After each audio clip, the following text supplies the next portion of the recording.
खाना खाकर आरती जरूर करनी चाहिए, चाहे मन मन में कर दिए चाहे बोल कर कर लिए। आपके ऊपर कोई उस घर में जिसमें आप खाना खाते हो, कोई आपके ऊपर उसका ऋण नहीं चढ़ेगा। और इसके कर देने से उनको उन कथाओं का लाभ पूरा मिलेगा। देख कितने ढंग से बंदी छोड़ की कृपा हमारे ऊपर, इसको घोर कलयुग में एक कथा को करण की खातिर 30-30 दिन लगा करते पंडित जी। 30 दिन में भोग लगा करता, 41 दिन में भोग लगा करता था उस एक कथा का। रामायण शुरू कर देते तो रामायण बढ़ा कर चढ़ा कर कितनी कह लो उसने। और ये बंदी छोड़ 15 कथा एक ही अनदेव की आरती में उस घर में रोज में दो दो कर देते हैं। ब्राह्मण बनिया अक्षत्री शूद्र ये चारों कुल ऊंचा, और निग्रह द्वारा न जावे योगी जो जत इंद्री सूचा। जो निग्रह इन चारों कुलों में यदि कोई गुरु विहीन है, जिसका सदगुरु नहीं है और वो भगवान भक्ति नहीं करता है, इनके द्वार पर मांगन भी ना जाइए, चाहे वह कितने ऊंचे हैं कितने अच्छे हैं। क्योंकि जो परमात्मा की भक्ति नहीं करता मनुष्य जीवन पाकर, वह पहला दोषी है, भयंकर अपराधी है वो। और यदि कोई साधना भी करता है और पूर्ण संत से नाम नकली गुरु से, जिसने गुरु नहीं बना रखा और भक्ति करता, वो भी अपराधी है। और जिसने गुरु नकली झूठे बना रखे वो भी महाअपराधी है। अर्थात भक्ति जो करते हैं वो गुरु बनाकर करें तो फिर कोई दोष नहीं। वहां जाने से, खाना खाने से, खाना खाने से के उद्देश्य से वहां किसी कारण से आप रुक जाओ किसी के घर में और खाना खाना पड़ जावे तो वो दोषी नहीं है। अब यहां पर आपके मन में बड़ी शंका आ जाएंगी कि हमारे तो रिश्तेदार भी नाम ना ले रहे हैं और भी कोई नाम नहीं दे रखा, हम तो मर गए ना। ऐसा कुछ नहीं। जैसे आप रिश्तेदारी में जाते हो या किसी कारण से रास्ते चलते किसी के घर रुक जाते हो, तो आपको परमात्मा ने, क्योंकि आपका उद्देश्य केवल वहां पेट भरने का नहीं है, आपका उद्देश्य किसी कामवश वहां गए हो और वहां रुकना भी पड़ जाता, खाना खाइए उनके, लेकिन खाद्य पदार्थ खाइए, अखाद्य ना खाइए। जो साधारण भोजन खाइए, वेज खाइए, यानी वैष्णव भोजन खाइए। और फिर परमात्मा ने आपको मंत्र दे रखा है, उसका जाप कीजिए और अन्न देव की आरती दे रखी है, वह आरती कीजिए। आरती अन्न देव तुम्हारी जा से काया पड़े हमारी, रोटी आदि रोटी अंत रोटी ही को गावन संत, रोटी मध्य सबसे साथ। ऐसी हम प्रतिदिन खाना खाने के बाद आरती करते हैं। तो उससे क्या होगा कि आपका तो दोष नहीं, और आपके द्वारा वहां खाना खाने से उसको लाभ मिलेगा, क्योंकि एक संत को भोजन करा दिया। और जो नाम नहीं ले रखा, जिनके पास उपदेश है ही नहीं, वो नकली संत बनकर जगह जगह खाते फिरते हैं, कहते हैं वो तो टट्टू बनेंगे, उनके फिर अगले जन्म में देना हो। ऐसे इस तत्व ज्ञान के आधार से आपने अपने भक्ति मार्ग को बचा के रखना है। मुक्ति बोध पेज नंबर 291। स्वामी रामानंद जी क्या क्रिया करते थे? भगवान विष्णु जी की एक काल्पनिक मूर्ति बनाते थे। सामने मूर्ति दिखाई देने लग जाती थी जैसे कर्म कांड करते हैं। भगवान की मूर्ति के पहले वाले सारे कपड़े उतार कर उनको जल से नहाना, यानी उनको स्नान करवाना। फिर स्वच्छ कपड़े भगवान ठाकुर को पहनाकर, गले में माला डालकर, तिलक लगाकर मुकुट रख देते थे। रामानंद जी कल्पना कर रहे थे। कल्पना करके भगवान की काल्पनिक मूर्ति बनाई। श्रद्धा से जैसे नंगे पैरों जाकर आप ही गंगा जल लाए हों, ऐसी अपनी भावना बनाकर ठाकुर जी की मूर्ति के कपड़े उतारे। फिर स्नान करवाया तथा नए वस्त्र पहना दिए, तिलक लगा दिया, मुकुट रख दिया और माला डालनी भूल गए। कंठी न डाले तो पूजा अधूरी, और मुकुट रख दिया तो उस दिन मुकुट उतारा नहीं जा सकता। उस दिन मुकुट उतार दे तो पूजा खंडित। स्वामी रामानंद जी अपने आप को कोस रहे हैं कि इतना जीवन हो गया, मेरा कभी भी ऐसी गलती जिंदगी में नहीं हुई थी। प्रभु, आज मुझ पापी से क्या गलती हुई है? यदि मुकुट उतारूं तो पूजा खंडित। उसने सोचा कि मुकुट के ऊपर से कंठी डालकर देखता हूं, यानी कल्पना से कर रहे हैं। कोई सामने मूर्ति नहीं है और पर्दा लगा है। Page number 292। कबीर साहिब दूसरी ओर बैठे हैं। मुकुट में माला फंस गई है, आगे नहीं जा रही थी, जैसे सपन देख रहे हो। रामानंद जी ने सोचा, अब क्या करूं? हे भगवान, आज तो मेरा सारा दिन ही व्यर्थ गया, आज की मेरी भक्ति कमाई व्यर्थ गई।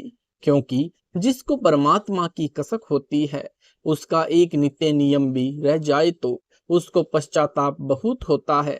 जैसे इंसान की जेब कट जाए और फिर बहुत पश्चाताप करता है। प्रभु के सच्चे भक्तों को इतनी लगन होती है। इतने में बालक रूपधारी कबीर परमेश्वर जी ने कहा कि स्वामी जी, माला की गुंडी खोलो और माला गले में डाल दो, फिर गांठ लगा दो, मुकुट उतारना नहीं पड़ेगा। रामानंद जी काहे का मुकुट उतारे था, काहे की गांठ खोले था।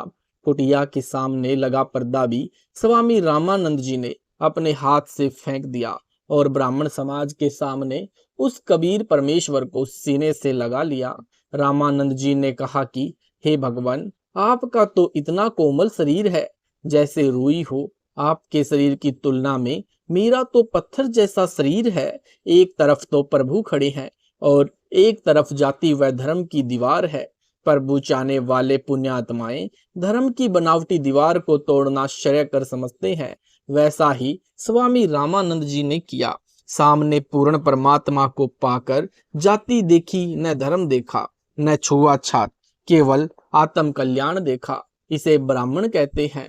बोलत रामानंद जी, हम घर बड़ा सुकाल, गरीब दास पूजा करें, मुकुट फही जदी माल, सेवा करो संभाल करी, सुनी स्वामी सुरज्ञान, गरीब दास सिर मुकुट धरी, माला अटकी जान, स्वामी घुंडी खोली करी, फिरी माला गरडार, गरीब दास इस भजन को जानत है करतार, ड्योडी पर्दा दूरी करी, लिया कंठ लगाए, गरीब दास गुजरी बोहत, बदने बदन मिलाए, मन की पूजा तुम लखी, मुकुट माल पर बेस, गरीब दास गति को लखे, कौन वर्ण क्या भेस, यह तो तुम शिक्षा दई, मानी लई मन मोर, गरीब दास को मल पुरुष, हमरा बदन कठोर।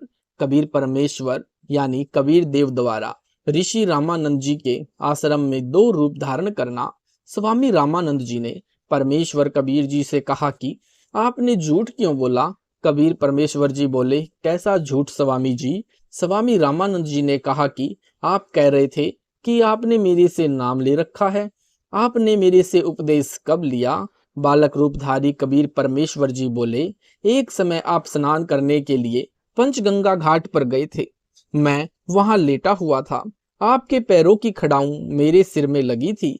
आपने कहा था कि बेटा राम नाम बोलो। रामानंद जी बोले, हाँ अब कुछ याद आया, परंतु वह तो बहुत छोटा बच्चा था। यानी क्योंकि उस समय 5 वर्ष की आयु के बच्चे बहुत बड़े हो जाया करते थे तथा 5 वर्ष के बच्चे के शरीर तथा 2.5 वर्ष के बच्चे के शरीर में 2 गुना अंतर हो जाता है। कबीर परमेश्वर जी ने कहा, स्वामी जी देखो मैं ऐसा था। स्वामी रामानंद जी के सामने भी खड़े हैं और एक 2.5 वर्षीय बच्चे का दूसरा रूप बनाकर किसी सेवक की वहां पर चारपाई बिछी थी, उसके ऊपर विराजमान हो गए। रामानंद जी ने 6 बार तो इधर देखा और 6 बार उधर देखा, फिर आंखें मल मल कर देखा कि कहीं तेरी आंखें धोखा तो नहीं खा रही है। इस प्रकार देख ही रहे थे कि इतने में कबीर परमेश्वर जी का छोटे वाला रूप हवा में उड़ा और कबीर परमेश्वर जी के बड़े 5 वर्ष वाले स्वरूप में समा गया। Page number 293। 5 वर्ष वाले स्वरूप में कबीर परमेश्वर जी रह गए। रामानंद जी बोले कि मेरा संशय मिट गया कि आप ही पूर्ण ब्रह्म हो। हे परमेश्वर, आपको कैसे पहचान सकते हैं। आप किस जाति में उत्पन्न तथा कैसी वेशभूषा में खड़े हो। हम अज्ञानी प्राणी आपके साथ वाद विवाद करके दोषी हो गए। क्षमा करो परमेश्वर कबीर देव, मैं आपका अनजान बच्चा हूँ। रामानंद जी ने फिर अपनी अन्य शंकाओं का निवारण करवाया। शंका, हे कबीर देव, मैं राम राम कोई मंत्र शिष्यों को जाप करने को नहीं देता। यदि आपने मुझसे दीक्षा ली है तो वह मंत्र बताइए जो मैं शिष्य को जाप करने को देता हूँ। उत्तर कबीर देव का, हे स्वामी जी, आप ओम नाम का जाप करने को देते हो तथा ओम भगवते वासुदेवाय नमः का जाप तथा विष्णु स्तोत्र की आवर्ती की भी आज्ञा देते हो। शंका, आपने जो मंत्र बताया यह तो सही है, एक शंका और है, उसका भी निवारण कीजिए। मैं जिसे शिष्य बनाता हूँ उसे एक चिन्ह देता हूँ, वह आपके पास नहीं है। उत्तर, बंदी छोड़ कबीर देव बोले, हे गुरुदेव, आप तुलसी की लकड़ी के एक मणके की कंठी गले में पहनने के लिए देते हो। यह देखो गुरुदेव जी, उसी दिन आपने अपनी कंठी गले से निकालकर मेरे गले में पहनाई थी। यह कहते हुए कबीर देव ने अपने कुर्ते के नीचे गले में पहनी वही कंठी सार्वजनिक कर दी तथा कहा कि आप स्वर्ग में जाने की इच्छा का त्याग करो, मेरा ज्ञान सुनो, सनातन परम धाम में जाने की साधना करो। पेज नंबर 294, वाणी नंबर 486 से 499 का सरलार्थ। स्वामी रामानंद जी ने कहा कि हे बच्चा, मैं 104 वर्ष का वृद्ध हो चुका हूँ। सारा जीवन स्वर्ग प्राप्ति की साधना करके व्यतीत कर दिया। अब स्वर्ग जाने की आशा कैसे त्यागूं? बताते हुए कि स्वर्ग में 4 मुक्ति प्राप्त होती है। मुझे उनकी प्राप्ति की इच्छा है। जो इससे आगे वाले स्थान यानी अगम घर सतलोक का अंत कैसे प्राप्त करूं? मेरा तो जीवन अंत होने वाला है। विष्णु जी के लोक की धरती सफेद है यानी हिम यानी बर्फ जैसे सफेद है। रत्न स्थान स्थान पर लगे हैं जो स्वर्ग की शोभा बढ़ा रहे हैं। श्री कृष्ण मनमोहन यानी श्री विष्णु जी चारों हाथों में शंख, चक्र, गदा तथा पद्म लिए हैं। उस स्वर्ग लोक में श्री कृष्ण जी मुरली बजाते हैं। स्वर्ग लोक में दूधों की नदियां बहती है। सब वृक्ष सफेद हैं, उत्तम है। सब मनुष्यों के शरीर में स्थान स्थान पर, तिल के स्थान पर रत्न लगे हैं। गण गंधर्व तथा सब देवताओं के शरीरों पर भी लाल लगे हैं। उस सुंदर स्वर्ग धाम की भक्ति कैसे छोड़ूं?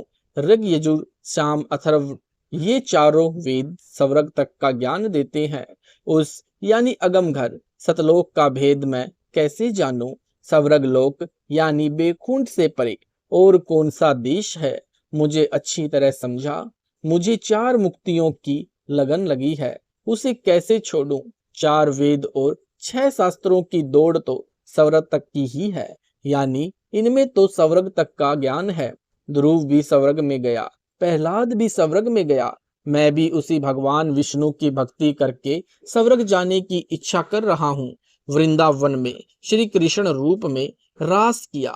हमारे लिए उस स्थान की धूल तो केसर के समान है। हे कबीर जी, उस स्वर्ग जाने वाली मुक्ति को कैसे भूल जाऊं? नारद मुनि जी, 88,000 ऋषि, ब्रह्मा जी, शेष, गणेश आदि स्वर्ग का गुणगान करते हैं। इससे अन्य कौन सा देश हो सकता है? 33 करोड़ देवता, 88,000 ऋषि भी श्री विष्णु जी की पूजा करते हैं। इससे अन्य कौन प्रभु हो सकता है? बालक रूप परमात्मा कबीर जी ने कहा। पारक के अंक की वाणी नंबर 500 से 567 का हिंदी अनुवाद। कबीर परमात्मा ने बताया है कि हे स्वामी जी, आपको मुख्य स्थिति बताता हूँ। इस श्री विष्णु उर्फ श्री कृष्ण ने सब जीवों को सम्मोहित कर रखा है। 3 लोक के सब जीवों को विषय वासनाओं में भटका रखा है। जो मेरे को जपेगा उसे सतलोक धाम दिखाऊंगा।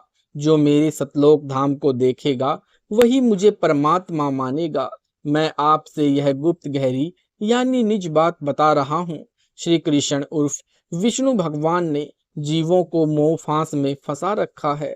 3 लोक में कर्मों के भोग भोगने पड़ते हैं। काल ब्रह्म द्वारा कर्म लगाए गए हैं। काल कर्म यानी काल के कर्मों का जीव के सिर पर दंड है। हे स्वामी रामानंद जी, सुनो, आपको सतलोक को जाने का मार्ग बताता हूँ। जो शास्त्रार्थ करने के उद्देश्य से बैलों के ऊपर शास्त्र लाद कर लिए फिरते हैं, उनको शास्त्रों का ही ठीक से ज्ञान नहीं है। वे भी वापिस जन्म मरण के चक्र में गिरते हैं। धरती, आकाश, चांद, सूरज, तारे, तीनों लोक यानी स्वर्ग, पृथ्वी तथा पाताल लोक चलेंगे यानी नष्ट होंगे। आप स्वर्ग जाना चाहते हो, आपके माता पिता से बने शरीर की धूल कहाँ बचेगी? ये 4 मुक्ति तो स्वर्ग में प्राप्त होती है। वह स्वर्ग ही कई बार नष्ट हो चुका है। सतलोक को यह संसार नहीं जानता। हे स्वामी जी, जब 14 लोक नष्ट होंगे तब आप कहाँ रहोगे? शरीर भी नष्ट होगा, कहाँ आपका मोहन मुरारी रहेगा? हे स्वामी जी, सुनो, एक काल ब्रह्म की शक्ति है जो उसकी पत्नी प्रकृति देवी है। वह अनेकों लोकों को नष्ट कर देती है। एक परम शक्ति सतपुरुष है, उसकी शरण में जो सतलोक में है वह प्रलय में कभी नष्ट नहीं होता। उस शक्ति पर बार बार कुर्बान। सतलोक में करोड़ों कृष्ण यानी विष्णु, करोड़ों शंकर, करोड़ों ब्रह्मा, करोड़ों इंद्र हैं, यानी इन देवताओं जैसी शक्ति वाले सतलोक में सब हंस है।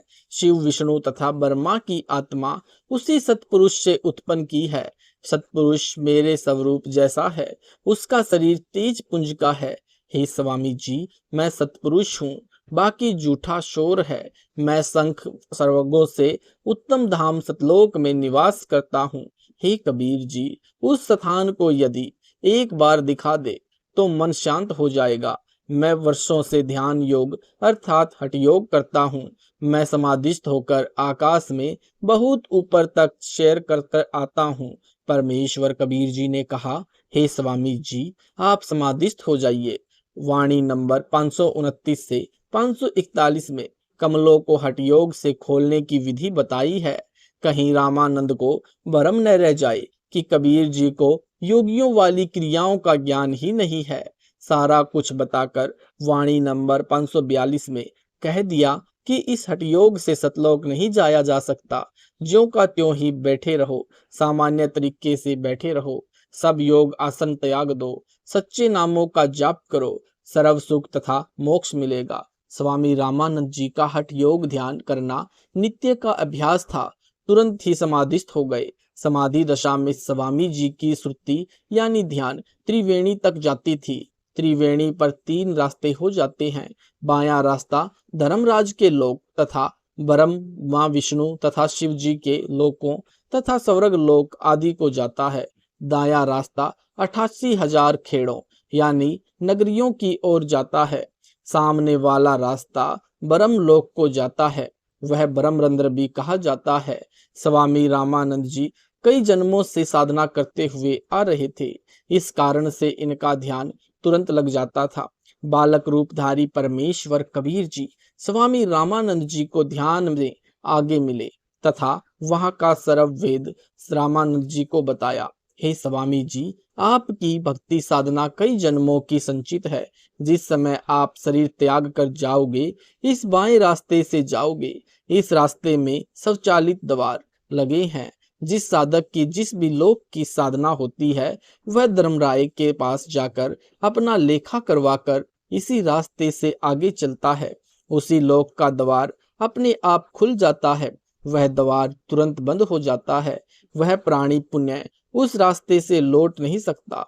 उस लोक में समय पूरा होने के पश्चात पुण्य उसी मार्ग से धर्मराज के पास आकर अन्य जीवन प्राप्त करता है। सत साहिब जी, इस वीडियो के बनाने का उद्देश्य हमारा किसी को भी नीचा दिखाना या किसी की भावनाओं को ठेस पहुंचाने का नहीं है। इस वीडियो के बनाने का उद्देश्य हमारा जगत गुरु तत्वदर्शी संत रामपाल जी महाराज जी के ज्ञान को संसार के जन जन तक पहुंचाना है। अगर आपको यह वीडियो अच्छा लगा है तो वीडियो को लाइक करें, शेयर करें, कमेंट करें। ऐसे ही वीडियो देखने के लिए यूट्यूब पर हमारे चैनल सतलोक इन संत रामपाल जी महाराज चैनल को सब्सक्राइब जरूर करें। सत साहिब जी, मिलते हैं अगली वीडियो के साथ।